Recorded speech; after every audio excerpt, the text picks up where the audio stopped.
Hey guys, tonight we're stepping back, about 678 years. Lean back, get cozy, and let your imagination unfurl. Tonight we're not just opening a history book. We're trying on the very heavy, often damp and surprisingly itchy wool tunic of a medieval English common soldier. Imagine the air heavy with the scent of damp wool and unwashed horses, perhaps a faint metallic tang from the armor piled on deck. You're standing on the southern coast of England, a light drizzle kissing your face, clinging to your lashes, blurring the distant ships into ghost-like shapes against the grey expanse of the English Channel. You're part of a vast murmuring host, thousands upon thousands, their quiet conversations punctuated by the creak of wagon wheels and the distant neigh of a horse. All eyes are focused on a distant horizon across that sparkling, or probably just murky, let's be real, stretch of water. You're about to embark on an adventure, one that most medieval folk probably only dreamed of right up until they actually had to live it. Let me just warn you now, speaking purely as a historical bystander, you probably won't survive this. Not if you were actually there anyway. Seriously. But don't worry, you're here now, safe in your space, and I'll do my best to paint a vivid picture that eases you into a long, deep slumber. So before you get *2, *comfortable, just a gentle reminder, if you truly enjoy this kind of historical immersion, perhaps a quiet like on the video and a peaceful subscription to the channel. No pressure, only if it truly resonates. And hey, if you feel like it in the softest whispers of your mind, maybe drop a comment with your location and what time it is for you right now. I love seeing how far and wide our little bedtime history club reaches. Now the world outside with all its clamor and light can wait. For now we're sinking back, far, far back, and easing into tonight's journey together. You're huddled perhaps against the damp hull of a ship, feeling the slow, gentle rock of the water beneath you. It's one of an unbelievable armada gathered off the coast of Portsmouth in the quiet hum of the summer of 1346. The sea breeze is carrying the metallic tang of armor, the fainter earthy scent of damp timber, and the general ode to medieval soldier, which, trust me, isn't perfume. It's a mix of leather sweat, unwashed fabric, and nervous energy. Your destination. Not a relaxing beach vacation in Nice, sadly. You're headed straight into the heart of France, a land you've probably only heard tales of. You're going because your king believes with every fiber of his regal being that he should be sitting on the French throne. That king, you see, is Edward III of England. Edward isn't your typical lounge-about monarch surrounded by fine silks and delicate meals. This man is a walking, breathing poster boy for medieval chivalry, with a definite touch of a rock star ego thrown in for good measure. He's been itching for a showdown with his cousin Philip VI of France for years now. Years of simmering tension, years of diplomatic posturing that ultimately led to, well, this. Why, well, it's complicated, as most ancient royal squabbles are. Basically, Philip inherited the French crown after a bewildering series of confusing family deaths, brothers dying leaving no clear male heirs, which for medieval monarchs was about as catastrophic as running out of wine. And Edward, through his mother Isabella, who was the daughter of the previous French king Philip IV, argued he had a much, much stronger claim. It's like a really, really high-stakes family squabble over who gets Grandpa's favorite armchair, only the armchair is a whole kingdom, and the discussion involves hundreds of thousands of pointy bits and a great deal of bloodshed. This whole dispute, along with grievances over territories like Gascony in southwestern France and crucial alliances in Flanders, where the wool trade vital to England was a huge factor, was the molten core of what historians now conveniently package as the 100 Years' War. It was, simply put, a dynasty's quarrel writ large across two powerful nations. Edward III's assertion of his claim to the French throne via his mother Isabella directly led to the opening shots, you could say, of this vast, sprawling conflict. Edward, always one for a dramatic entrance, isn't planning a quiet strategic landing here. Oh no. His fleet so immense it almost drinks the Channel dry, sails straight for La Hogue in Normandy. You probably hear the groans and creaks of timber as thousands of ships rub shoulders, an astonishing number of them. Think thousands upon thousands stretching to the horizon. You'd feel the rumble under your feet as horses carefully crated are hoisted and lowered with great heaves and straining ropes, probably whinnying in bewildered protest as they touch solid ground after the turbulent crossing. For you, a common soldier, the sheer logistics of this alone would be mind-boggling. You'd most likely never seen so many people, so many horses, and so many supplies concentrated in one single sprawling place. And honestly, amidst all that gear, all those chests of arms and provisions, it would be a wonder if they managed to pack a truly functional medieval toilet, but somehow they did. Or at least they probably tried *2 with varying degrees of success. Imagine the sanitation, best not to for sleep's sake. Now the true audacity of Edward's plan beyond merely landing was his intention to simply march with grim purpose straight through enemy territory. No grand siege targets in mind, at least not initially. He wasn't aiming to immediately capture Paris as many contemporary chroniclers might have exaggeratedly suggested in their romanticized tales. Instead, his goal was far more visceral: to raid, to disrupt, to burn, and crucially to provoke the French king into a pitched battle. He wanted to demonstrate his overwhelming might, to plunder France's rich lands, and to systematically shake Philip VI's authority in the eyes of his own vassals and common people. Edward believed that if he could provoke Philip into a decisive engagement on terms favorable to the English on ground he chose the entire political landscape of Western Europe could be irrevocably reshaped in England's favor. Historians still argue about this today, debating whether Edward's initial strategy for the 1346 campaign was a grand deliberate chevauchée. That's a fancy French word for a mounted raid with widespread destruction, with no fixed target beyond simply provoking battle, or if specific objectives were simply abandoned or adapted as the chaotic, unpredictable campaign unfolded. It was a fluid plan, as fluid as the mud you'd soon be marching through. What a glorious concept, right, to march through France like you own the place, helping yourself to whatever caught your eye, whether it was a fat hen or a useful sack of grain. The French, for their part, were predictably outraged. Imagine if your particularly nosy neighbor decided your prize-winning rose garden was actually his asterisk, and then proceeded to stomp all over it with muddy boots, pick all the roses, and then light your compost bin on fire. That's essentially what Edward was doing, only with castles, towns, and the livelihoods of an entire peasantry. And while Edward's main force landed, there was a curious piece of medieval lore circulating at the time. Certain cunning men or diviners known to advise rulers and tell of the future had allegedly assured Edward that the omens were favorable, citing specific bird flights and the reading of animal entrails, a practice that definitely predates even medieval times, going all the way back to Roman soothsayers. A little grisly for a bedtime story, perhaps, with the guts and all. But hey, you wanted history, not just fables. Some contemporary accounts indeed suggest Edward III consulted with these cunning men or astrologers who gave him highly favorable omens for the invasion, although the specifics are always hazy and likely embellished by later writers. They definitely weren't telling him to pack extra socks. You're thinking this guy really believes in his divine right, huh? And yes, he does. Very much so. But beyond the claims and the prophecies, there's a hard edge of ambition to him, a king who craved not just the throne but also the glory, the epic tales that would be sung of his deeds for centuries to come. He wanted to be remembered. And honestly, who can blame him? History remembers the bold, the audacious, not the bashful or the hesitant. Unless you're talking about that one particularly shy knight who tried to hide behind a shrub during a joust and probably just became fodder for camp jokes. Nobody remembers him. Or perhaps they do, but only as a cautionary tale of what not to do. So as your ship begins its gentle bob over the waves, pulling steadily towards that distant Norman coast, you're not just part of a crossing. You're part of an act of defiance, a monarch's personal challenge, and the beginning of a truly massive game of medieval chicken that would perhaps inevitably spiral into a cataclysmic battle. A battle that would forever alter the course of warfare itself, fundamentally shaking the very foundations of how kingdoms would fight. The sea is vast, the journey is long, and the future, well, it's going to be very, very muddy. You should probably have packed better boots, perhaps 2 pairs, or 3, or simply resign yourself to being perpetually damp.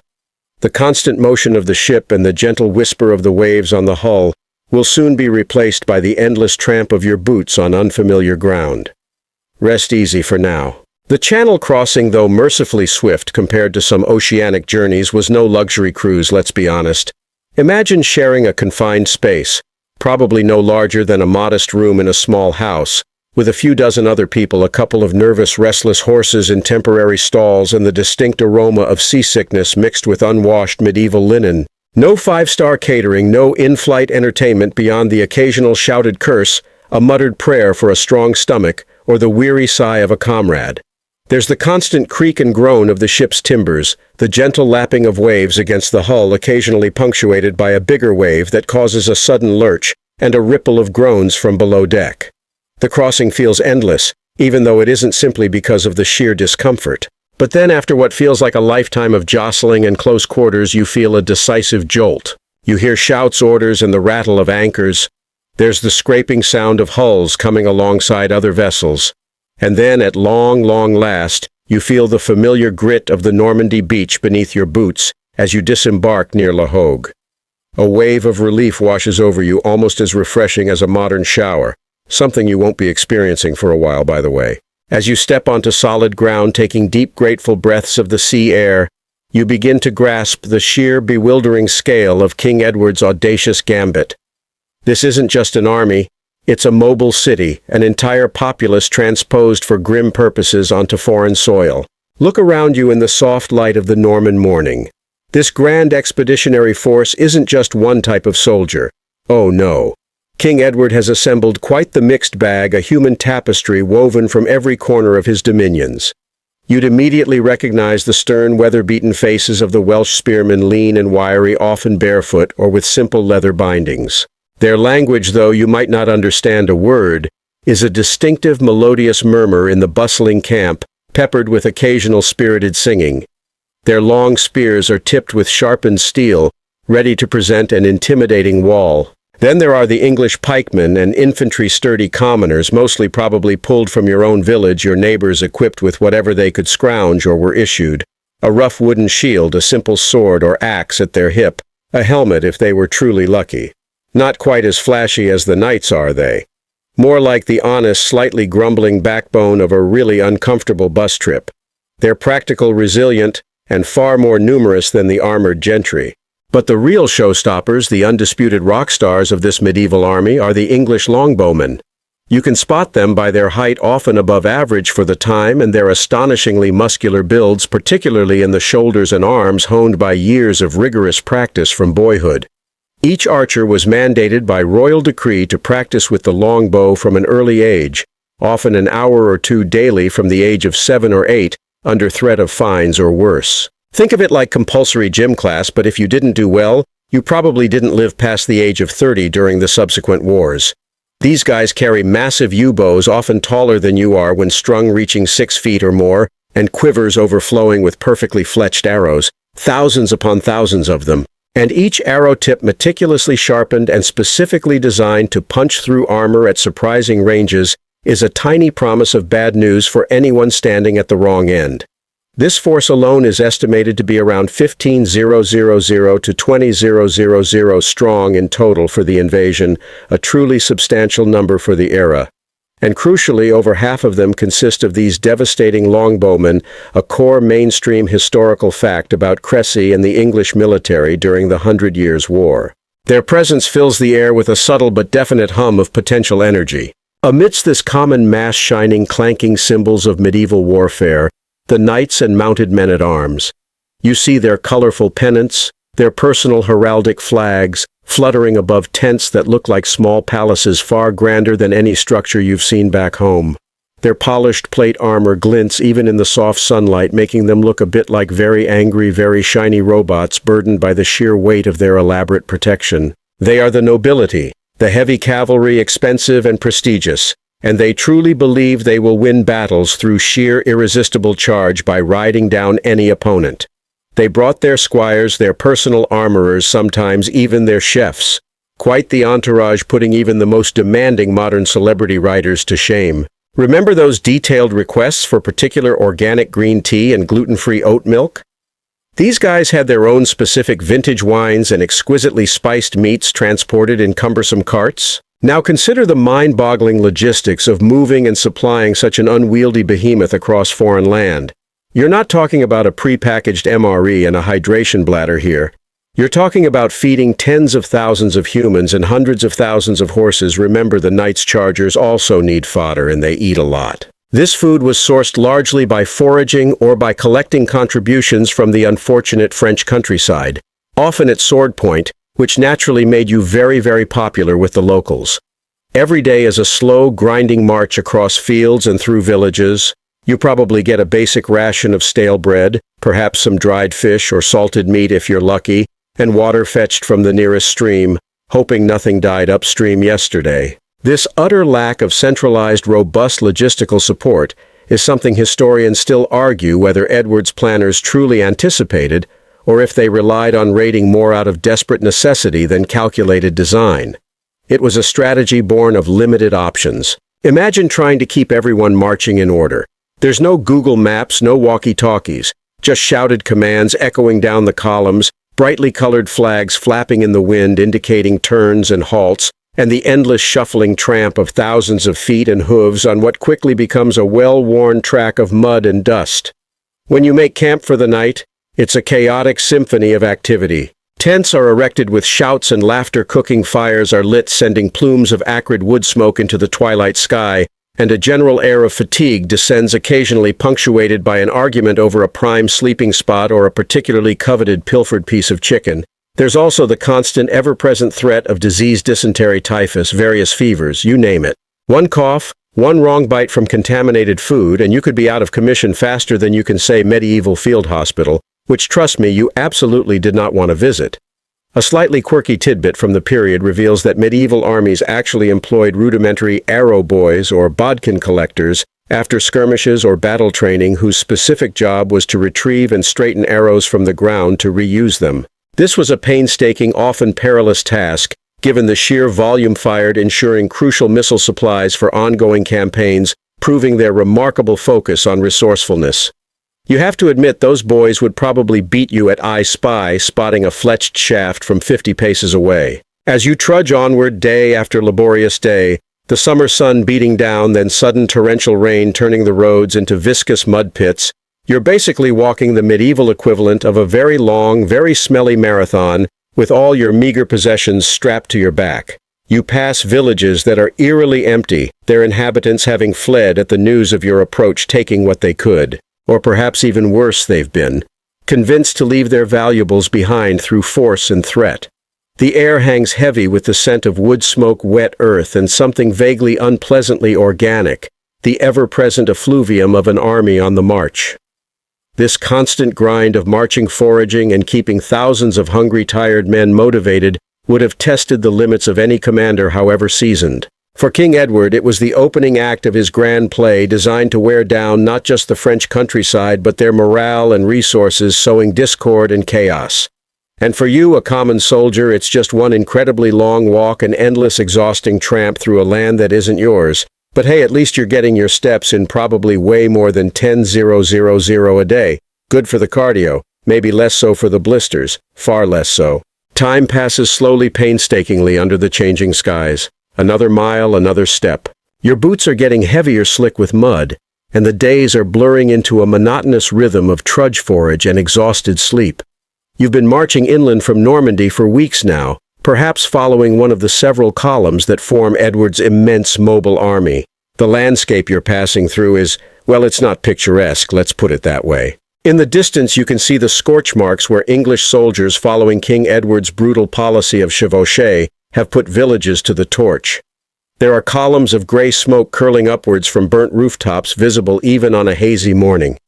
This wasn't just mindless destruction, though it probably felt that way to the terrified villagers. It was a deliberate, calculated strategy. Mainstream historical fact time: Edward III employed the chevauchée, a mounted raid and systematic destruction of the enemy's resources and territory, as a key tactical element. The aim was simple: to deplete the enemy's wealth, undermine their ability to support their own troops, essentially to starve them out, and most importantly, to provoke the French king into a pitched battle on terms favorable to the English. Think of it as psychological warfare combined with highly inefficient vacuum cleaning. They took what they wanted, and what they didn't, they destroyed, leaving nothing for the enemy. As you pass these scenes of devastation, the air still carries the bitter tang of smoke and damp ash, a chilling reminder of your passing. Fields that once held promising crops of wheat and barley now lie trampled and barren, churned into thick, dark mud by the passage of thousands of feet and hooves. You might glimpse a chicken scrambling desperately from the path of an approaching horse, or a gaunt, shivering dog left behind, barking nervously at the edge of the desolation. This deliberate devastation, this scorched earth policy, ensures that the French have no supplies left for their own army to live off of. It means fewer places for Philip's men to eat, sleep, or gather support. And trust me, it wasn't making you any friends among the locals. You learn to speak with a loud, demanding tone, especially when requesting supplies from any local who hasn't vanished into the woods at your approach. Donnez-moi your, stuff, if you know what's good for you. You'd probably look incredibly menacing doing it covered in mud, bristling with an assortment of weapons, your eyes hard with days of privation, and the unspoken promise of violence. It was a classic protection racket situation, medieval style only on a truly vast, horrifying scale. Meanwhile, King Philip VI of France, Edward's slightly annoyed cousin and rival claimant to the throne, is playing a remarkably cautious game. He's following your progress, shadowing your movements, but he's infuriatingly elusive. His vast forces seem to appear on the horizon, columns of armed men visible for a short time, and then melt away like morning mist, refusing to commit to a direct confrontation. It's like playing hide-and-seek with someone who keeps finding increasingly creative places to hide, like behind the whole French army but really far away. Philip's strategy initially was to exhaust the English, to let them burn themselves out by prolonged marching and raiding to wear down their supplies, and crucially to wait for them to make a mistake, perhaps leaving themselves open for a devastating flank attack. Historians still argue whether Philip VI's initial strategy of avoiding pitched battle was a sound defensively oriented tactic aiming to drain English resources and morale without risking a direct engagement, or if it indicated a lack of confidence in his ability to defeat Edward head-on early in the campaign. Interestingly, some French commanders even implemented their own version of a scorched earth policy in their retreating path to deny Edward any resources, a bit of an ouch that stings for your own populace, doubling the suffering. This frustrating cat-and-mouse game only makes your own life harder. Your provisions dwindle, the basic rations becoming smaller, more meager, and definitely less appetizing. You become intimately familiar with the concept of a gnawing hunger that never quite leaves you, a low ache in your stomach that's a constant, unwelcome companion. You're constantly wet from unpredictable summer rains that turn paths into deep, sucking quagmires, and then baked dry by a relentless sun that promises blisters on any exposed skin.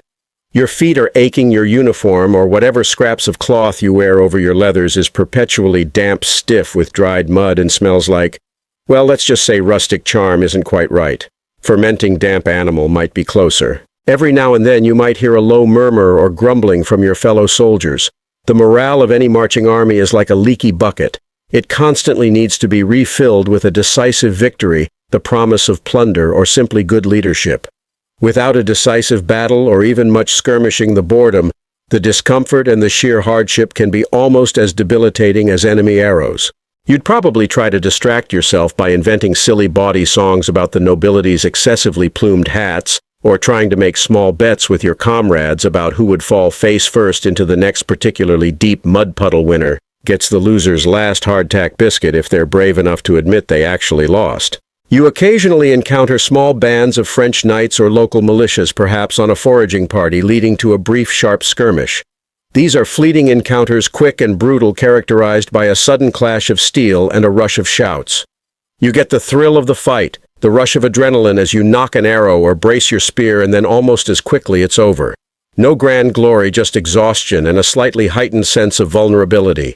These small engagements underscore that you are indeed deep in enemy territory, far from safety. This continued raiding eventually leads you northward, almost by accidental design, towards the Somme River. You're looking for a crossing point away over this significant river obstacle, which the French cleverly are guarding tightly with strong detachments and fortified positions. This presents a new immediate challenge, one that focuses the army's mind from the endless grinding plundering to a more immediate urgent survival concern. The sense of isolation grows. You're deep in enemy territory, seemingly without a direct route back to your ships or safety on the coast. It's a good time to remember that crocodile dung sunscreen mentioned way back in Section 1, because your face is probably peeling right off by now from the constant exposure to wind and sun. If you still have it, use it though. Maybe don't actually. Some medieval advice is perhaps best left in the past. A slightly quirky detail that medieval soldiers, particularly archers, often carried was a small leather bag filled with various sized river stones polished smooth by centuries of water flow. While these certainly wouldn't stop a charging knight in his heavy plate armor, they were surprisingly effective for harassing enemy skirmishers at longer ranges when arrows were scarce, or for discouraging looters or prowling wild animals during night watches. They were effectively medieval projectile pea shooters, albeit with significantly more oomph and capable of inflicting a nasty bruise. Imagine having to lug that around in addition to your heavy bow, your quiver, and your own meager possessions. Your rucksack was heavy enough already with stale bread and spare tunic. Every ounce mattered on the march. You begin to hear more whispers trickling through the ranks, spreading from scout to soldier, growing in intensity. Tales of Philip VI raising a truly gargantuan army, possibly the largest France has ever assembled in its history. Every duke, count, and knight in the kingdom is being summoned, responding to the dire call, eager for the honor and likely the spoils of pushing these audacious English interlopers back into the sea. The tension starts to build. The elusive dance, the endless cat-and-mouse chase is clearly drawing to a close. Philip's avoidance strategy, while cautious, has exhausted his own lands as much as it has stretched the English. Both sides are tiring of this expensive, draining game of tag. And as you finally reach the banks of the Somme, staring across at the formidable French defenders entrenched on the other side, you realize that for all the hardship, for all the burning and looting, it's coming to a head. Your journey through France isn't over. In fact, it's about to get much, much worse. Better start mentally preparing those internal affairs documents. You might need them if only for your peace of mind. Rest deeply and gather your strength for what lies ahead. You finally cross the Somme River. That relief, you might think, is monumental. But getting across wasn't exactly a leisurely ferry ride with cheerful songs. Imagine clambering through treacherous mud and fast-flowing waist-deep water at low tide, feeling the powerful current pulling at your legs. All of this under the nervous gaze of your own commanders who knew the risk, and the decidedly unfriendly stares of French defenders further downriver who were undoubtedly cursing their own laxity. The pressure on Edward to find a crossing was immense. Trapped against the river, his entire force could have been encircled and starved out, caught between the river and the ever-closing French army. A mainstream historical fact here, Edward III, through sheer ingenuity and a bit of luck with the specific tides at the fording point known as Blanche Tac, meaning white spot, referring to the chalky seabed that made the crossing marginally easier, successfully forced a passage across the Somme. He narrowly avoided a direct confrontation with a much larger French force under Philip VI himself, who arrived just moments after your last comrade cleared the water. It was an incredibly close shave, a collective exhale of breath, giving you a chance to catch your breath and shake out some of that muddy river water from your sodden boots. Your French hosts were absolutely furious they hadn't cut you off properly. It's like leaving your door unlocked for a house guest you really didn't want to welcome.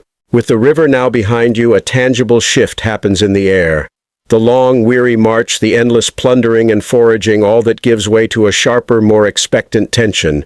You start seeing the occasional French scout, not just distant blurry glimmers on the horizon, but actual observable human beings often silhouetted against the sky, their unfriendly expressions palpable even from a distance. Word trickles through the ranks from mounted scouts to captains, and then down to you, Philip's colossal army, which has been shadowing you like an ominous storm cloud for weeks, is finally closing in. The dance, the game of hide-and-seek, is ending. You know that little feeling you get right before you have to deliver a really big, important presentation, when your stomach does a tiny, nervous, fluttery somersault? Multiply that by about 1,000, then add in the knowledge that any failure here will involve extremely sharp, pointy objects. That's what you feel now. Now let's talk about the two armies that are about to crash into each other. You, the English foot soldier or archer, are part of a force that, while undeniably smaller than your enemy, is remarkably unified and pragmatic. Edward's army is a lean, mean fighting machine honed by decades of continuous fighting in the grinding border wars against Wales and Scotland. It's built around the devastating, overwhelming power of those longbows, your primary weapon. Your officers, often lesser nobility or even professional soldiers who have fought their way up the ranks, value discipline and effective combined arms tactics far above individual glory. When you are given an order, you are expected to follow it immediately, not because it's honorable in some abstract sense, but because it saves your life and the lives of your comrades. Your commanders understand the terrain, they understand the strengths of their men, and they know exactly how to pick a fight, usually on ground that expertly neutralizes the French advantage in heavy cavalry. They might be posh and perhaps slightly irritating in their demandingness, but they're not stupid. Think of them as the savvy, pragmatic underdogs with a very sharp secret weapon, the English longbow. You're just a highly effective cog in this well-oiled or rather well-mudded machine. Contrast this with the French army. Imagine an unironic medieval fashion show where everyone is trying to out-glitter each other, and all the models are wearing 50 pounds of highly polished steel and absurdly elaborate plumes. King Philip VI's host is vast and almost incomprehensible sea of humanity, likely numbering 2 or even 3 times your own force. It's brimming with knights, thousands upon thousands of them, each one seemingly eager for individual glory and to prove their personal prowess above all others. French chivalry, while sounding incredibly noble and brave in the epic poems and ballads of the era, often translated into a charge in first and figure it out later mentality on the battlefield. Many of them, bound by archaic notions of honor and precedence, would completely ignore the strategic orders of their own commanders, choosing instead to gallop off at the first sight of the enemy, vying for the honor of being the first to engage irrespective of whether it made any strategic or tactical sense. It's less a coherent army and more a collection of incredibly expensive, overwhelmingly enthusiastic, and often deeply impetuous independent contractors. A quirky historical tidbit very relevant to this period: French heraldry was far more complex and ornate than the relatively simpler English designs of the era. This meant that the French banners, the coats of arms emblazoned on their shields and surcoats, and their knightly accoutrements like those massive plumes, were often far more elaborate and colorful. They made them incredibly dazzling spectacles before a battle, creating a visual riot of vibrant colors and intricate designs. However, this same complexity also made them significantly less practical for quick, clear unit identification amidst the chaos and dust of battle. Basically, they were so worried about looking good for their medieval Instagram feed, if such a thing existed, that they sometimes forgot about basic battlefield common sense and coordination.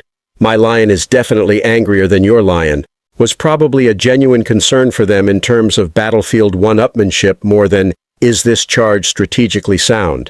The common French soldiers, the Genoese crossbowmen, the various pikemen, the levy infantry, while undeniably numerous, were often less well integrated and disciplined than their English counterparts.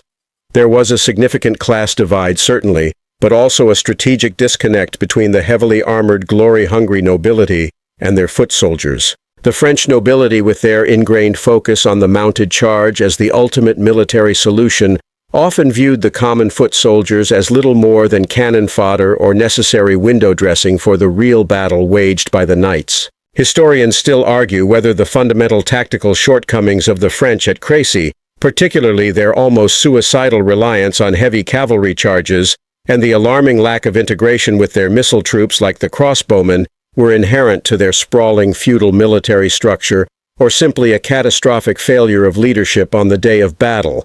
It was probably a combination of both. As you march further, you begin to see it. Not just a patch of ground, but the chosen ground for battle.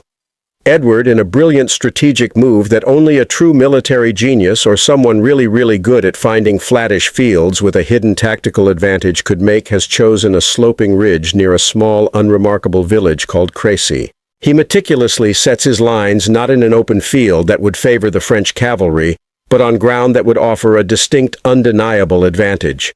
Before you, there's a gentle, almost imperceptible upward slope, and then the land drops away into shallow valleys on either side, almost funneling any attackers directly into your lines. The ground, especially after any rain, would be soft and damp, ready to hamper the powerful momentum of the French cavalry, and the gentle slopes behind your line give your archers incredibly clear lines of sight. It's a textbook defensive position designed to break a charge and to maximize the effect of every single arrow. The air around you, usually filled with the sounds of marching and foraging, fills now with an unspoken dread mixed with an equally palpable anticipation. You feel the faint tremor of thousands of horses approaching, a growing thrumming that makes the ground beneath your boots subtly vibrate. You hear the low murmur of the vast French army, a distant but vast and growing hum on the horizon, drawing closer with every passing minute. Your leaders, however, are remarkably calm. They seem to know exactly what they're doing. You are told to sharpen your anti-cavalry stakes, prepare your bows, and get ready for a night, perhaps under a star-dusted sky, that holds the chilling promise of an earth-shattering dawn. It's definitely not a cozy night, not with that heavy tension prickling the air, that buzzing in your ears. You know tomorrow the world is about to change, at least for your part of it. Maybe stock up on the last bits of that stale bread. Tomorrow there might not be time for a picnic. Rest for the last calm moments are upon you. So you've trudged, you've plundered, you've survived a precarious river crossing under enemy eyes, and now here you are. Night is falling over a gentle rise of ground near a small, insignificant village called Crécy-en-Ponthieu. The very air around you seems thick with unseen energy. King Edward, that cunning fox of a general, has done something truly brilliant choosing this spot. It wasn't by accident or random chance, but with keen strategic insight that speaks of years of military experience. The terrain is just right, a slight upward slope before your position perfect for slowing down any galloping charge, and then dropping away into shallow valleys on either side, almost as if nature itself were guiding any attackers directly into a fatal bottleneck. This is where you make your stand, where you plant your feet and prepare your bows. This isn't going to be a loose-flowing battle. You realize it's going to be a deadly efficient funnel. Your own lines are now firmly established. You're positioned in one of 3 divisions or battles, as they called them back then, meticulously laid out across the crest of the ridge. On the right, likely you find yourself near the division commanded by the young Prince of Wales, Edward, nicknamed the Black Prince for reasons we can discuss another time, perhaps another sleepy night. His magnificent banner unfurls crisply in the evening breeze, showing his heraldry a silent beacon. He's only 16, barely old enough to shave or well to get away with a scruffy medieval beard, at least as it was considered very fashionable.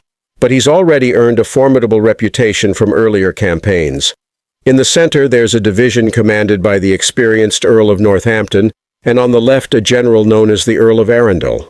King Edward himself isn't right in the thick of it initially, which is a surprisingly modern tactical choice for a medieval monarch, often more accustomed to leading from the very front. Instead, he positions himself higher up the ridge, just behind the lines in reserve, carefully commanding the entire battlefield with his main guard almost like a chess grandmaster calmly overlooking the board. A core mainstream historical fact about Crécy is the English army's highly effective defensive formation, the brilliant use of dismounted knights and men-at-arms positioned in the center flanked by vast wings of longbowmen, literally hundreds and hundreds of them stretching to the flanks, all protected by strategically placed anti-cavalry stakes particularly effective against the expected repeated cavalry charges. It was a well-thought-out, disciplined, and utterly deadly plan. As the sun dips further below the horizon, casting long, nervous shadows across the ridge and into the darkening valleys, you are busy. Every archer is involved diligently planting a sharpened wooden stake, usually about waist-high, maybe 5 or 6 feet long, driven into the soft ground before them at a steep angle pointing outwards. It's like setting up a really deadly fence, one you absolutely don't want to try and jump over, especially not on horseback. These stakes, quickly fashioned from wood gathered nearby, perhaps pilfered fence posts or tree branches, are a nasty surprise for any charging horseman. Horses don't particularly like impaling themselves on sharpened wood, which in fairness to them is quite understandable. It was a simple, brutal piece of defensive engineering, adding a crucial layer of thorny deterrence. Think of it as nature's original, very pointy barbed wire laid out by hundreds of sweating, grumbling soldiers. You might joke with your comrades, grumbling about how many splinters you're going to get and how your hands ache from driving them in, but deep down, you're grateful for every point you sharpen, for every single stake that stands firm. It means another layer of protection. And then just as dusk fully descends and the campfires begin to wink across your painstakingly set lines, the heavens open. Not just a sprinkle. This is a proper medieval deluge, the kind that turns everything into a soggy, miserable mess faster than you can say, "Oh, for pity's sake, again." The rain beats down relentless and heavy, transforming the fields below the ridge into a swampy quagmire within minutes. You're already wet from days of marching and weeks of campaigns in often damp conditions, but this feels different. Colder, more chilling. It seeps into your clothing, plastering your wool tunic to your skin, seeping into your very bones. It drenches your cloak and hair, leaving you feeling utterly miserable. Crucially, it dampens the ground your enemies will soon be charging over, making it slick and heavy, turning every footfall, every powerful hoof strike into a sucking, exhausting struggle. Great for you standing on the slightly higher, slightly drier ridge. Absolutely terrible for any poor knight hoping to pick up speed and launch a powerful, momentum-filled charge. This is probably the one time in your life you truly appreciate the absence of air conditioning as a cold, wet chill descends, clinging to everything. For the English longbowmen, the rain also poses a particular challenge.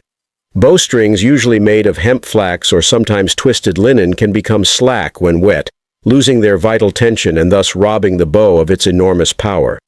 You quickly learn by instinct and practice to unstring your bow, or at least loosen the string, significantly protecting it as best you can under your tunic or inside your cloak against the relentless downpour. A quirky tidbit, incredibly practical and telling to ensure their bows and especially their bowstrings remain dry and functional in all conditions.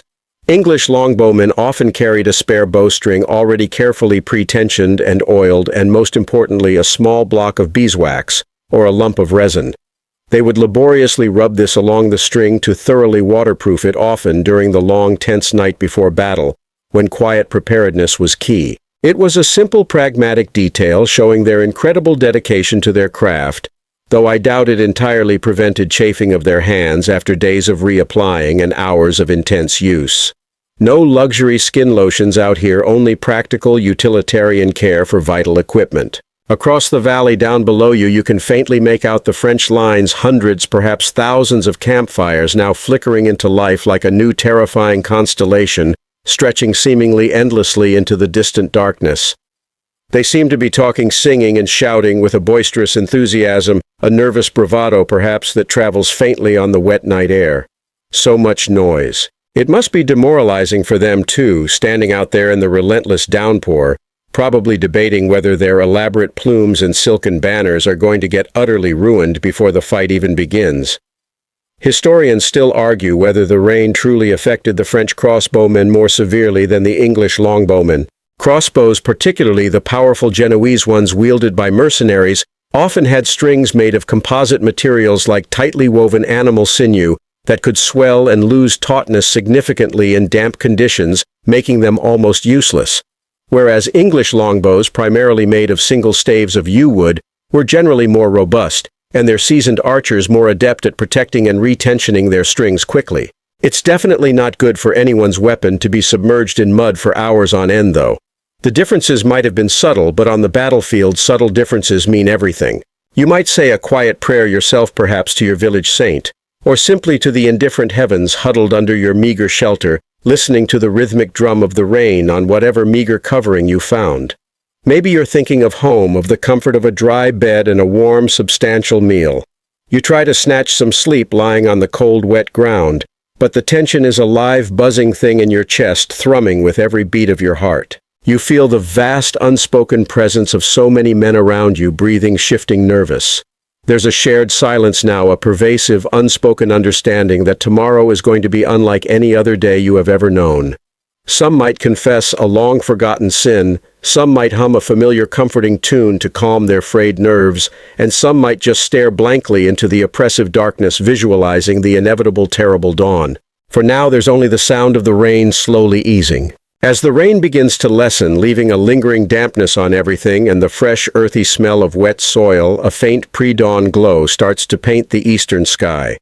The first sounds of the morning are not bugles, but the quiet, tentative sounds of thousands of men stirring, the rustle of straw, the soft jingle of equipment, the hushed instructions passing from officer to man. You tighten your belt, double-check your quiver to ensure each arrow is readily accessible, grip your bow to test its tension.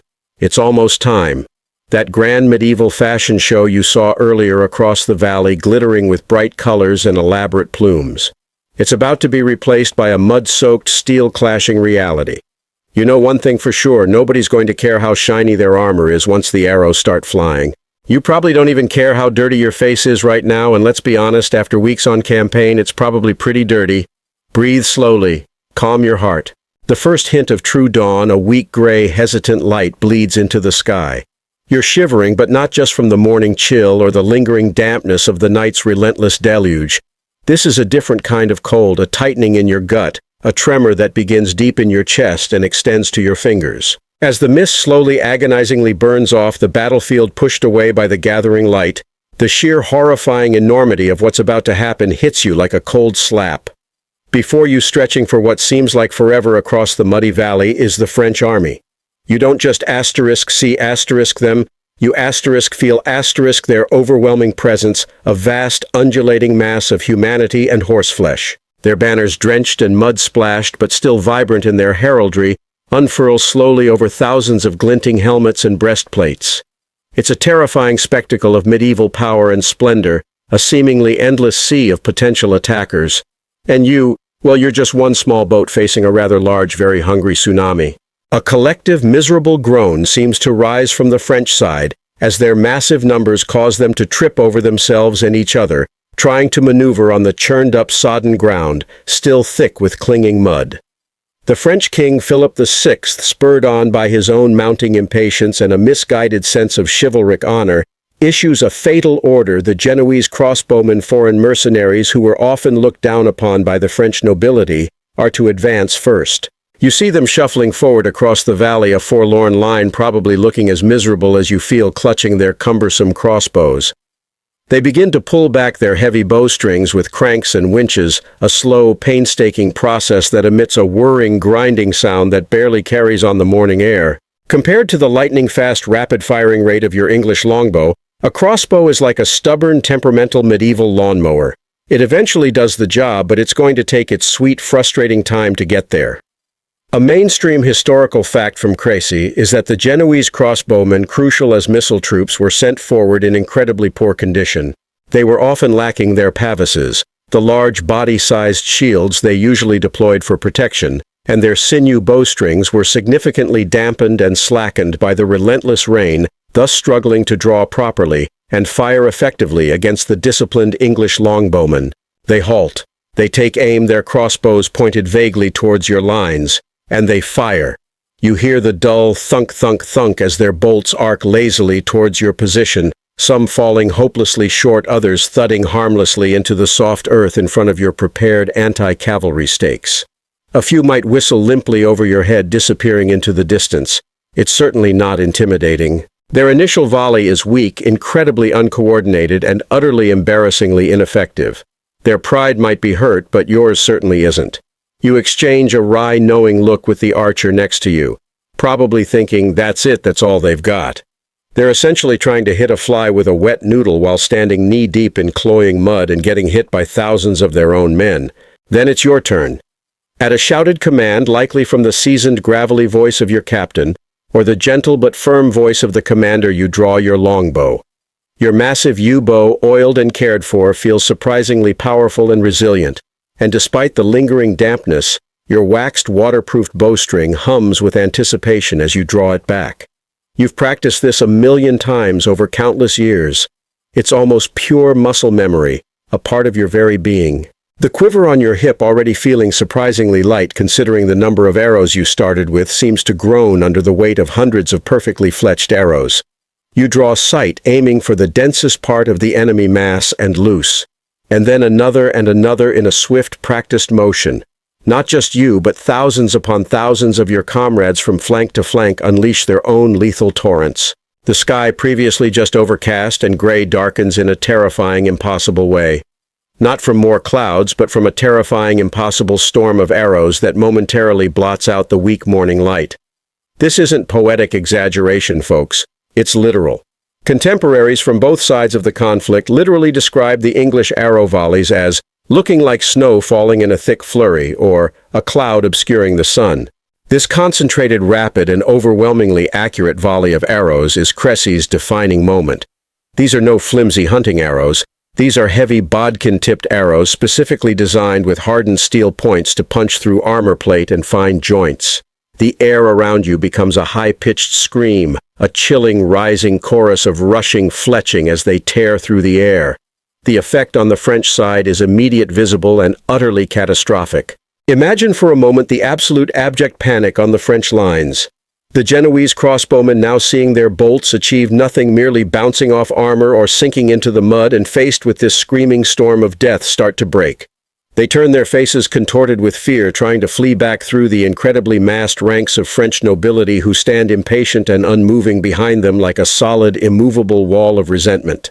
You can almost hear their desperate cries for help, their pleas for mercy. A quirk about medieval battlefield psychology, especially for these high-stakes engagements, the sheer fear and demoralization caused by seeing seemingly endless volleys of projectiles often induced far more panic than individual fatalities.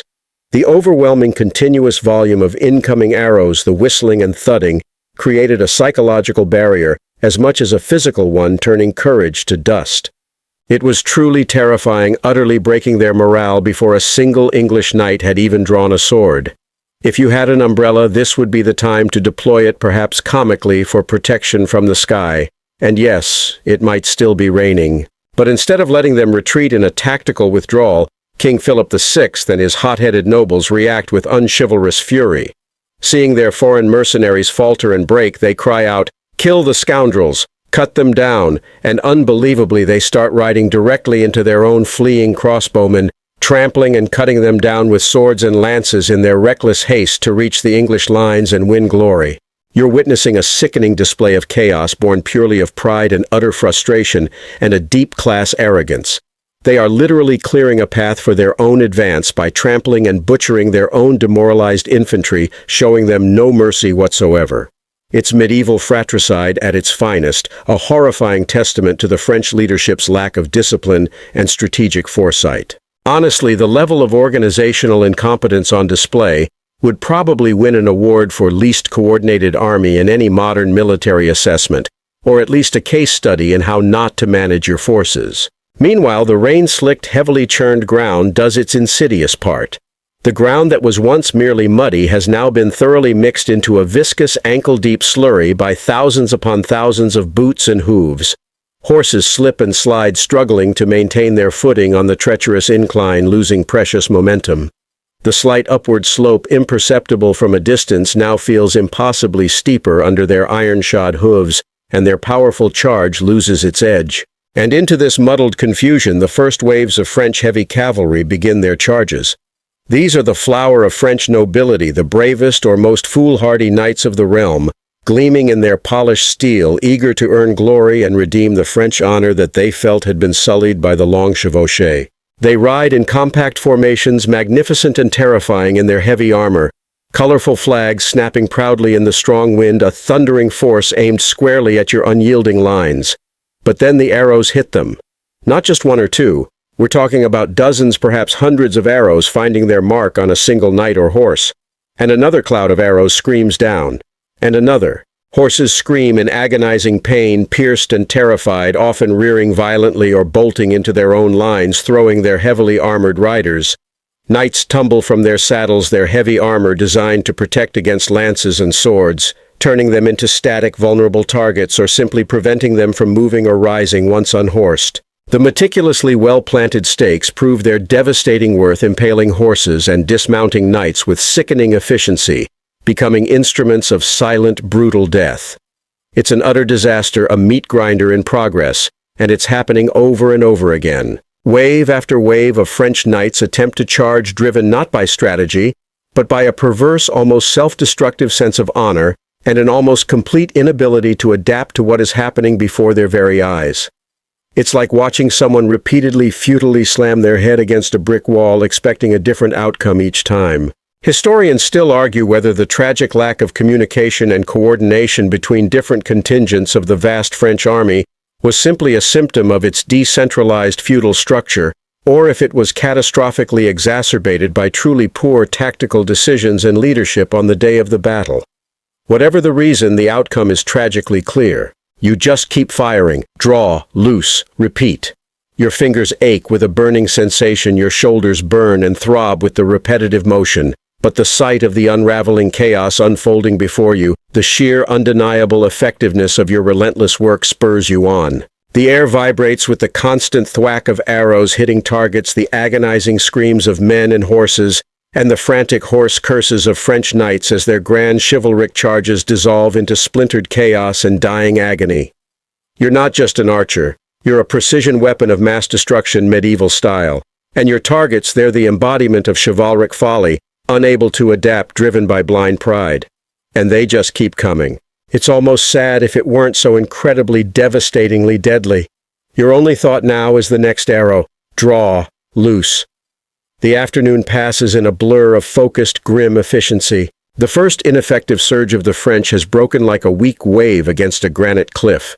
You're already sweating your arm muscles, beginning to tremble uncontrollably from the sheer repetitive effort of drawing and loosing hundreds upon hundreds of arrows.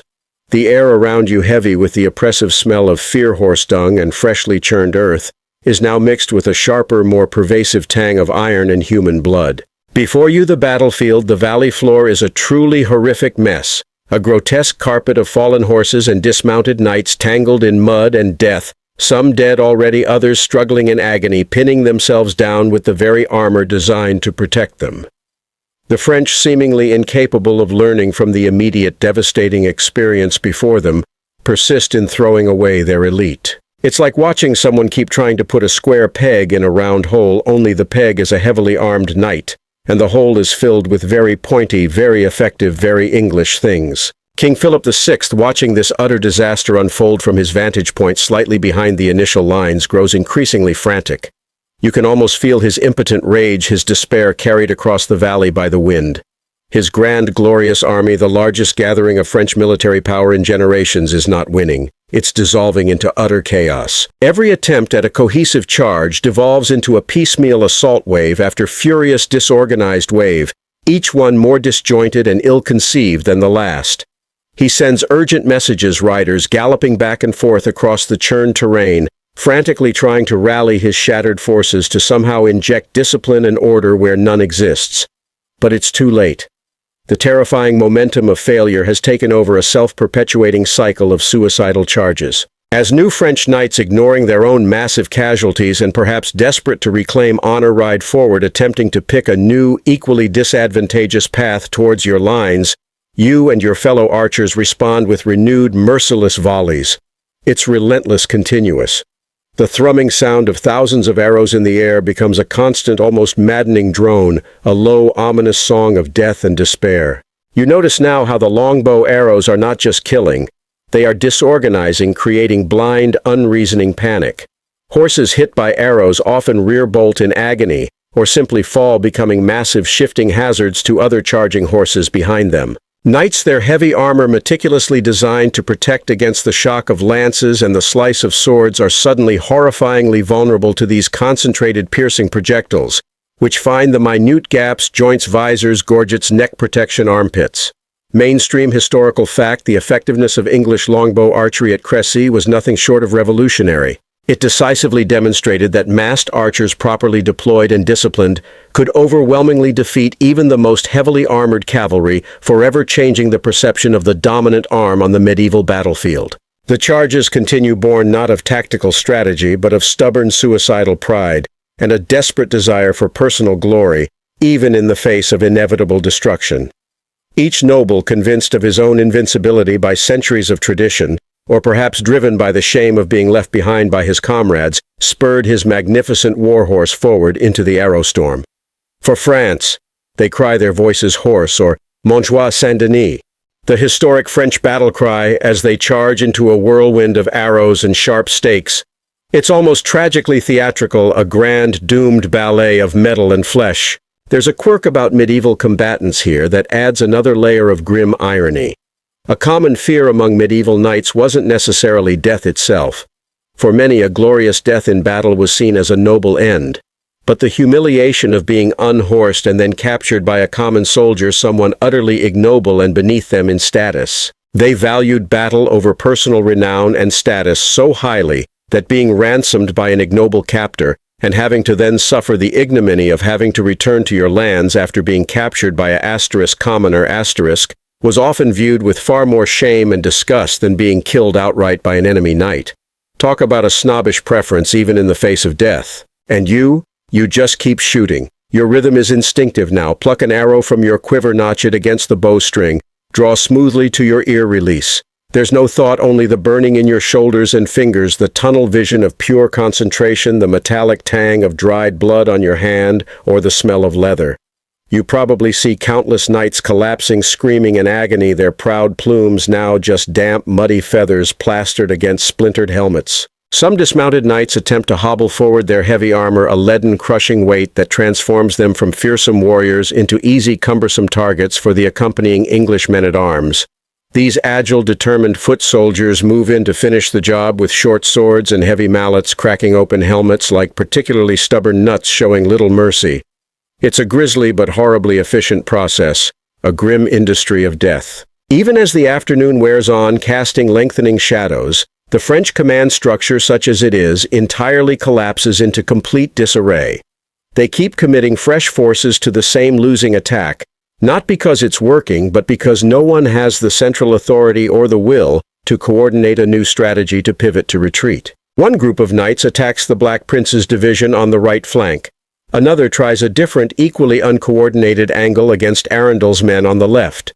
The confusion is so great that some French detachments might not even have realized they were effectively charging into the rear of another bogged-down French attack, simply adding to the mountainous casualties. Historians still argue whether Philip VI's very presence at the front, bravely leading, rather than truly commanding from a strategic distance, significantly contributed to the chaos and disintegration of his vast army at Crécy.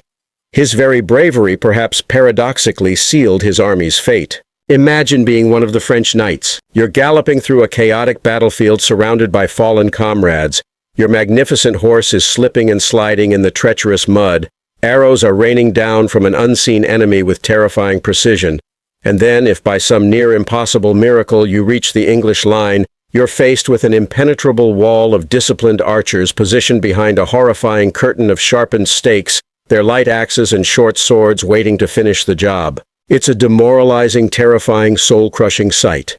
There are stories that King Philip himself, distraught and furious at the massacre of his men and the futility of his commands, rode deeper into the thick of the fighting, despite the desperate pleas of his own personal retinue who tried to preserve the royal person at all costs. The long, bloody afternoon draws to a close, casting long, stark, blood-red shadows across the mangled battlefield. The sun, finally appearing through the retreating clouds, glints off the mangled armor and the pooled water that now fills the ditches. The continuous futile charges haven't stopped the English, but they have slowly, relentlessly, and terribly ground down the French. The field before you is no longer just churned earth. It's a vast, horrifying charnel house filled with the dead and the dying. The shouts and battle cries from the French side have grown hoarse, then sporadic now, largely replaced by groans and moans laced with despair and exhaustion. And for you, though utter exhaustion threatens to pull you down a surge of grim triumph, bitter as unchewed bile begins to swell in your chest, you are winning. And you know deep down that you have absolutely no idea what kind of mess this will be to clean up. But hey, at least you're not fighting the cleanup crew. That's someone else's problem. For now, there's just the fading light, the heavy air, and the constant thwack of another arrow. Let the images settle gently in your mind, then fade away. The sun dips further towards the horizon, painting the carnage of the Crécy battlefield in long, stark, blood-red hues. For hours, what felt like an eternity, the thunder of French charges had been almost continuous, a relentless battering against your unyielding English lines. But now, as the deeper shadows of dusk begin to gather, a terrifying, unnatural silence begins to fall. Not a true absolute silence, of course. The air still hums with the distant weak cries of the gravely wounded, the sporadic clang of desperate last-gasp skirmishes, and the chilling whistle of a last few errant arrows. But the massed, thunderous, suicidal charges of the French heavy cavalry have finally blessedly ceased. They've effectively run out of knights. Or rather, those knights capable of any charge are either dead, captured, or have, in a sudden burst of self-preservation, wisely decided that a swift departure from this killing field is a far better option than becoming another human pincushion for your arrows. It's the eerie quiet that descends after a truly violent storm, leaving behind only the wreckage and the unspeakable aftermath. What began for the French as a desperate and uncoordinated attack has now turned into a catastrophic full-blown rout. You see scattered groups of French soldiers, often still mounted knights, whose horses were lucky enough to escape unscathed, galloping wildly away from the field in utter panic, their magnificent battle lines having utterly disintegrated. Their organized ranks are gone, replaced by individual terrified attempts at escape. This wasn't an orderly strategic retreat. This was every man for himself, a mad scramble for survival through the twilight and across the broken ground. The ground itself, already churned into a gruesome paste by hours of combat and thousands of slipping hooves, becomes even more treacherous and unyielding in the fading light for those fleeing. Mainstream historical fact, the Battle of Crécy concluded with a complete and overwhelming rout of the French army, marking a devastating defeat for the Kingdom of France, a monumental loss of life and prestige that reverberated across all of Europe. As the French broke, your commander might have given a quiet nod. You perhaps were given a shouted instruction to break formation, though you instinctively remain in close proximity to your comrades moving as a unit. This is where the grim, efficient brutality of medieval warfare truly becomes apparent. The pursuit of a broken enemy wasn't just about scattering them, it was about systematically destroying them, preventing them from reforming to fight another day, and crucially about collecting plunder and prisoners for ransom. You hear the excited shouts of English and Welsh soldiers now streaming forward, no longer in formal ranks, but as loosely formed hunting parties, picking off the stragglers, running down the wounded, who cannot flee, and engaging in desperate final individual duels on the broken ground. You see it unfolding all around you. French knights unhorsed by an arrow or simply by the slipping ground and now too heavy in their elaborate armor to outrun the light-footed English or Welsh infantry become easy targets. Some might plead frantically for quarter, shouting out their names and titles in French, hoping to be identified, captured, and ransomed for a hefty sum, which could mean a fortune for their captors. Others might simply fall where they stood, utterly exhausted, demoralized and cut down without ceremony by your comrades showing little mercy. There was little mercy given on such a chaotic, desperate field once the rout began, and the initial formal phase of battle gave way to the individual kill. It was a time when chivalric ideals were quickly shed in favor of raw survival and the cold calculation of potential profit from captives. It's like finding a $50 bill on the sidewalk, except the sidewalk is a bloody, corpse-strewn battleground, and the $50 is a terrified French noble whose life is now literally in your hands. Imagine the sound now. The frantic, desperate screams slowly giving way to deeper rattling groans, the clamor and clash of weapons replaced by the gurgle of dying men, the occasional triumphant cheer from an English soldier who has secured a captive or some plunder. The smell is indescribable. A potent cocktail of sweat, blood, human waste, churned earth, and the metallic tang of fear thick and cloying in the chill evening air. You probably hold your breath more often than you'd like and feel your stomach clench. A quirky historical tidbit from this grim phase: it was incredibly common for soldiers in medieval routs, both victorious and defeated, to quickly strip the bodies of fallen enemies for anything of value. Armor, weapons, coin pouches, rings, or even just a pair of good functional boots. This practice, often referred to as spoil or pillage, could significantly increase a common soldier's personal wealth from a single successful battle, sometimes becoming their main motivation for joining such a perilous campaign. Imagine a really messy, very dangerous scavenger hunt in the dim twilight. Ooh, shiny, and it's only slightly bloody. Probably a genuine thought passing through some tired soldier's head. The relentless slaughter continued into the deep night. Some chroniclers write that King Edward himself, ever the pragmatic strategist, issued an order forbidding further pursuit, as darkness made identifying friend from foe impossible, and posed a risk of his own victorious men being cut down in the confusion and excitement of the chase. However, for many of the common soldiers who had been hungry, enduring privations of a long campaign, and who were now buzzing with adrenaline from such a monumental victory, the temptation of spoils and the need to finally finish the enemy off proved too strong to always heed royal decrees in the immediate chaotic aftermath of a complete rout. Historians still debate whether Edward's controversial order to give no quarter was consistently applied or modified during the heat and confusion of battle, particularly as some French nobility were indeed taken for ransom in the chaos, enriching their captors. You hear distant, desperate pleas for help, often in a language you don't fully understand, but the anguish is clear. Maybe you see a cluster of victorious soldiers, some English, some Welsh, huddled over a fallen Frenchman, haggling heatedly over who has the legitimate claim to him as a captive. The ground is literally littered with corpses, an untold number of men and horses piled like discarded sacks, contorted in their final agonies. The ditches you walked by earlier, perhaps dismissively noting their existence, are now filled to overflowing with the dead, many of them trampled in the French panicked flight, buried by the very mass of their fleeing comrades. The sight of it will surely haunt your dreams for years, an indelible mark on your soul. This, then, is the ugly, unromantic side of a truly decisive victory. It's not just a banner waving gloriously on the battlefield. It's the quiet, horrifying reality of human suffering and death on an incomprehensible scale covering acres of formerly peaceful farmland. And for you, as the profound dark of the moonless night consumes the field, masking its most gruesome details, all that's left is the chilling truth: you have survived. And for so many others, an unimaginable number of others, they did not. Now, under the cool, indifferent gaze of the distant moon and the first emerging stars, only the dead and the broken truly understand the crushing price of this overwhelming victory.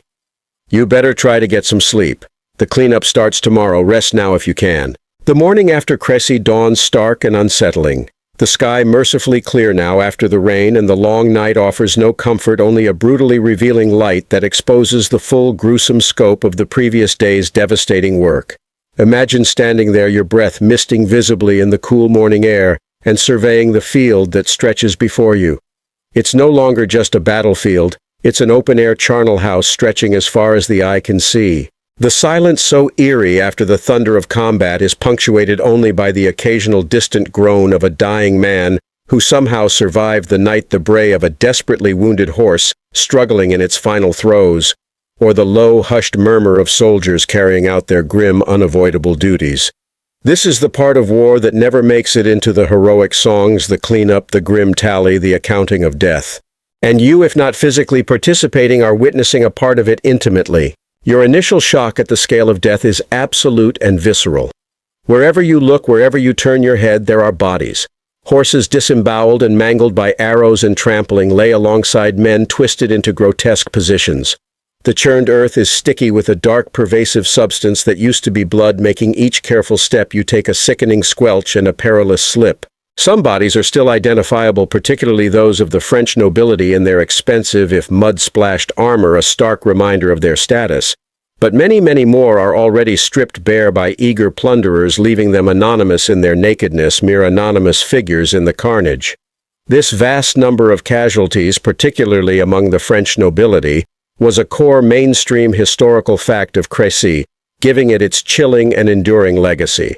Contemporary chroniclers, some of them certainly exaggerating, often record the numbers of dead in the tens of thousands, with hundreds, even thousands of French knights and prominent figures among the slain, marking an unprecedented and deeply humiliating catastrophe for French chivalry. It was truly an unfathomable loss for France. The main task for you and your comrades, after securing the field and establishing watch posts, is to begin the grim, meticulous process of identifying the dead, and more profitably rounding up any remaining valuable prisoners who were deemed worth ransoming. Teams of English heralds, dignified men with specialized knowledge of coats of arms, knightly insignia, and lineage, moved methodically across the field like ghoulish walking encyclopedias. Their job was vital to correctly identify the slain nobility for future ransoming, a grim but incredibly lucrative industry, as a noble's life could be worth a king's ransom, and to catalog their captured assets, horses, weapons, and precious items. This is where the importance of heraldry, even on a muddy, bloody field, became acutely apparent, the language of blazons spoken by men knee-deep in gore. For the English, this victory wasn't just about winning a battle, it was about ruthlessly capitalizing on it financially and strategically. You might be assigned to a detail burying the common dead in vast mass graves, a nameless, anonymous task of unimaginable toil and horror. Or perhaps you're on guard duty, preventing any remaining demoralized French stragglers or hidden wounded from slipping away into the morning mists, scanning the distant tree line.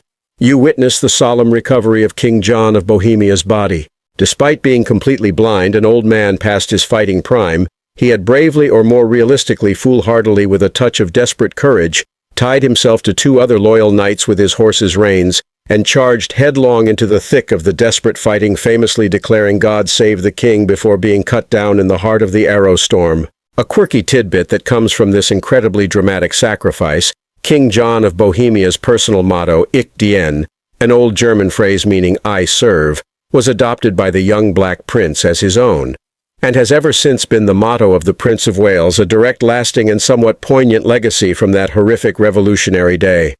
Imagine thinking, yep, that blind guy charging into a hail of longbows, he's my role model. That's pretty medieval right there in its dramatic sacrificial glory. The tally of the dead among the French is simply staggering, and the numbers are truly difficult to comprehend. Chronicles from the time speak of approximately 1,542 French knights and noblemen killed, and this figure doesn't even include the tens of thousands of common soldiers, foreign mercenaries, and servants who also perished. Compare that to the relatively tiny English losses, perhaps a few hundred at most, and those mainly from close quarters fighting in the very few times the French charges managed to penetrate the lines. The sheer asymmetry of the casualties is mind-boggling and testifies to the absolute effectiveness of the English tactical deployment and the devastating power of the longbow. It's the medieval equivalent of hitting a bowling strike and the pins exploding with a silent, deadly efficiency. Beyond the dead, there's the grim calculation of potential profit from prisoners. Knights and wealthy individuals, once identified by their heraldry or their pleas for ransom, were taken into custody to await negotiation for their release. The sum of a ransom for a powerful lord could be immense, sometimes equivalent to a year's royal revenue for a smaller kingdom, or a considerable fraction for larger ones, making individual soldiers and their officers suddenly wealthy beyond their wildest dreams. Historians still argue whether the English adoption of a deliberate no-quarter policy, meaning no prisoners taken alive, intended to reduce French strength by outright killing, rather than ransoming, was a genuine universally applied strategy for the French nobility, or more accurately applied only to commoners who had no ransom value. Regardless, many notable captives were indeed taken, and their eventual ransoms substantially enriched their captors, from the highest officers to the lowest common soldier who managed to secure a noble. As you help clean the field or simply watch from your guard post, you're constantly aware of the other scavengers. Not just human ones, but actual birds and animals. Flocks of crows are already circling overhead, their harsh caws a chilling soundtrack to the morning's work, and you'll spend the next few days pushing them away, along with battling the persistent stench to continue the grisly business of making the field safe and somewhat organized for a conquering army. You watch as camp followers, often women who followed the army to offer services, also sift through the fallen, searching for anything of value that soldiers might have missed, or providing basic first aid to the survivors, their quiet movements adding another layer to the morbid activity. The economic machinery of battle, crude though it was already in full swing, harvesting the grim aftermath. The impact of Crécy is immediate and seismic. The news, carried by breathless, terrified French messengers and exultant English couriers, ripples out across Europe like a powerful shockwave. For the first time, a truly modern infantry-based army relying on devastating missile weapons and rock-solid defensive tactics had utterly spectacularly destroyed the very cream of European chivalry. It was a massive psychological blow to the centuries-old concept of knightly superiority, a major mainstream historical fact. Crécy was the battle where the supremacy of heavy cavalry was definitively challenged by the terrifying power of the longbow. The prestige of King Philip VI, already somewhat tenuous due to previous military and political failures, shattered. He returns to Paris a king utterly disgraced, haunted by the specter of tens of thousands of his dead countrymen. Edward, on the other hand, stands triumphant, his fame cemented, having decisively proved his claim to military leadership and demonstrated the prowess of his army on the blood-soaked fields of France. He isn't done, however. He still needs to secure his campaign to gain a tangible prize from this monumental victory. With his rear now safe and his victory undeniable, Edward now turns his eyes north toward a rich coastal prize that had strategically evaded English control for generations, the vitally important wealthy port of Calais. Your campaign wasn't over yet. In fact, after the most devastating battle Europe had seen in centuries, you had yet another long, exhausting march to make. Probably even more hungry now, given all the adrenaline from the day before, leaving you feeling utterly drained. Better look for an uneaten apple or some forgotten hardtack biscuit. You're starting to get hangry, I can tell. The silence that finally falls over Crécy once the immediate horror of the cleanup is done, and the army's march toward Calais has begun, isn't an ending. It's an echo. You leave behind a landscape forever scarred, not just by the thousands of hastily dug graves and the lingering smell of death, but by the profound revolutionary shift in warfare that just occurred there. The Battle of Crécy, you instinctively feel, was different from any battle before it. It wasn't just a battle. It was the asterisk battle, a fulcrum upon which the future of warfare pivoted irrevocably. For you, the weary foot soldier or longbowman, it was simply survival, a matter of getting through one grueling day after another. But for the annals of history, it was a profound declaration that things would never be the same again. The most profound mainstream historical fact about Crécy's Echo is its fundamental impact on military strategy and technology. The age of the unthinking, irresistible mounted knight as the king of the battlefield was with terrifying finality over. No longer could heavy cavalry alone dominate through brute force. They were shown to be horrifyingly vulnerable, even suicidal, against a disciplined force of archers positioned correctly.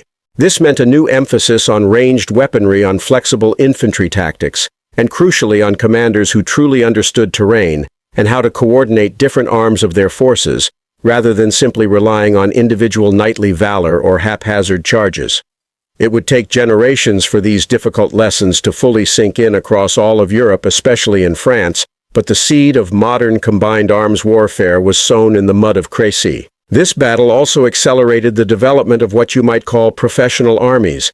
Feudal levies, groups of men called upon to fight out of obligation to their lord for a limited time, were proving demonstrably less effective than standing forces composed of paid, thoroughly trained soldiers with highly specialized skills like your own with the longbow. The victory dramatically enhanced the prestige and self-perception of the English and Welsh common soldier, the longbowman in particular.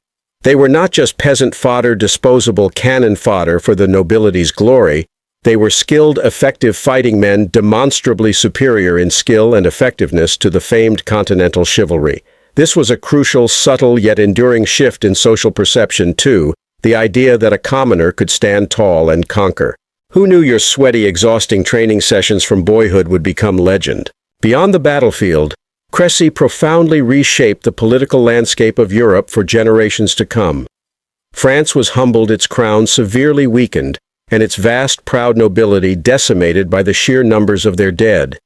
It led directly to the successful English siege and capture of Calais, providing Edward with a vital strategic port on the continent, which would remain an English possession for over 200 years. This fortress became a powerful symbol of English presence on the continent, and a direct access point for future campaigns, essentially turning the Hundred Years' War into a protracted, brutal Anglo-French staring contest over who would truly dominate the Channel and Western Europe. Historians still argue whether Crécy's revolutionary tactical impact was fully grasped by contemporary European military leaders at the time, or if its lessons were primarily understood and immediately adopted by the English, and only slowly, painstakingly adopted by continental armies. There's no denying the immediate shockwave it sent across the continent, but centuries of ingrained knightly tradition of noble honor proved hard to entirely shake off quickly. Imagine having to tell someone who's worn nothing but silk for 40 years that simple, comfortable pajamas are better.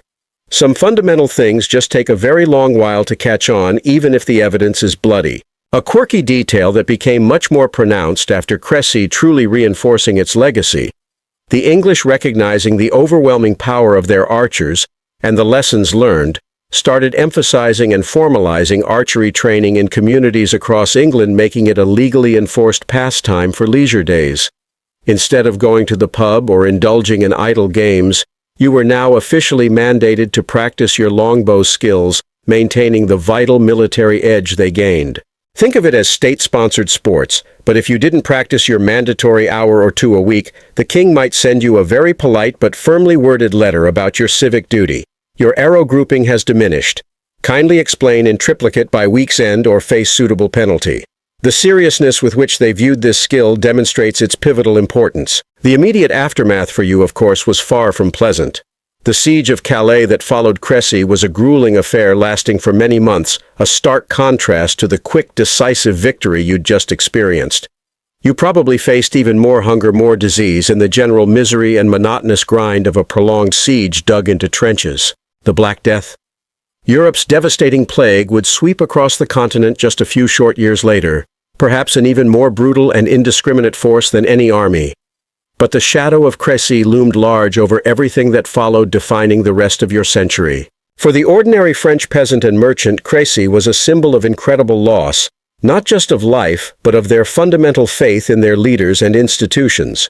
For the English, it forged a deeper sense of national identity, a profound belief in their own unique military prowess.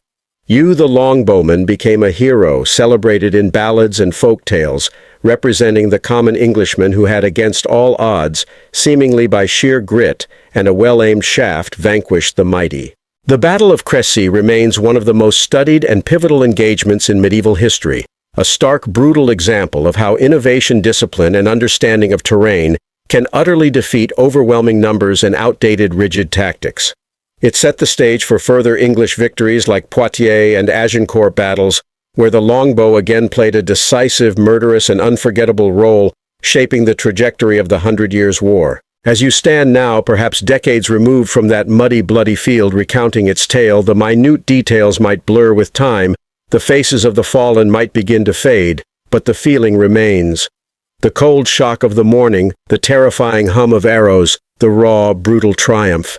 You played your humble but critical part in a pivotal moment, shaping the world far beyond what any single soldier could truly comprehend. The wind down now begins as the echoes of the past recede, replaced by the quiet comfort of your own space. Sleep now gently.